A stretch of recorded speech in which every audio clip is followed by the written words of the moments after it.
Hello guys, നമുക്ക് എല്ലാവർക്കും ഒരു കല്യാണത്തിന് പോയാലോ? നമ്മുടെ കസിൻ ചേച്ചിയുടെ കല്യാണമാണ് കേട്ടോ. അതിനായിട്ട് ഞാനും അമ്മയും കൂടെ ഒരുങ്ങി നമ്മുടെ തൃക്കുരട്ടി മഹാദേവ ക്ഷേത്രത്തിൽ വെച്ചായിരുന്നു കല്യാണം.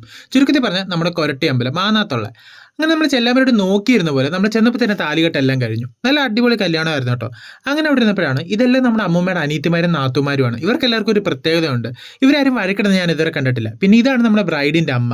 നല്ല അടിപൊളി ഡെക്കറേഷനും കാര്യങ്ങളും ഒക്കെ ആയിരുന്നു. അങ്ങനെ വയറ് വാടകയ്ക്കെടുത്ത് നേരെ സദ്യാലയത്തിലേക്ക്. ഇതെല്ലാം കഴിഞ്ഞ് അവിടെ ചെന്നപ്പോഴേ ഒരു കുന്നുകറി, പച്ചടി, കിച്ചടി, അവിയൽ, തോരൻ, ഇഞ്ചി, മാങ്ങച്ചാറ്, നാരങ്ങച്ചാറ്, പാവയ്ക്ക, പിന്നെ നമ്മുടെ കൂട്ടുകറി വന്നു, മെഴുക്കുവരട്ടി വന്നു, തീയൽ വന്നു, മധുരപ്പച്ചടി വന്നു, പിന്നെ എന്തോ ഒരു കറി വന്നു, പപ്പടം വന്നു, പപ്പടം അതുപോലെ പോയി, പിന്നെ ചോറും വന്ന് പരിപ്പും കൂട്ടി നല്ല വേഷ കഴിച്ചിട്ട് നമ്മൾ ഇലയെ മടക്കി വെച്ചിട്ട് നമ്മുടെ മാതാറിന്റെ സ്വകാര്യ അഹങ്കാരമായ മാന്നാർ മെറ്റൽസ് വിളക്ക് കടയിലേക്ക് പോയി. നല്ല അടിപൊളി വിളക്കുകളും വിഗ്രഹങ്ങളും കിട്ടുന്ന ഒരു കട. കേവലം 500 രൂപ തുടങ്ങി 10-35 റേഞ്ച് വരുന്ന വിളക്കുകളും വിഗ്രഹങ്ങളും. അപ്പോഴാണ് നമ്മൾ ഈ ഗ്രാമഫോൺ കാണുന്നത്. അങ്ങനെയാണ് നമുക്ക് റാംജി റാവുവിനെ മറക്കാൻ പറ്റുമോ?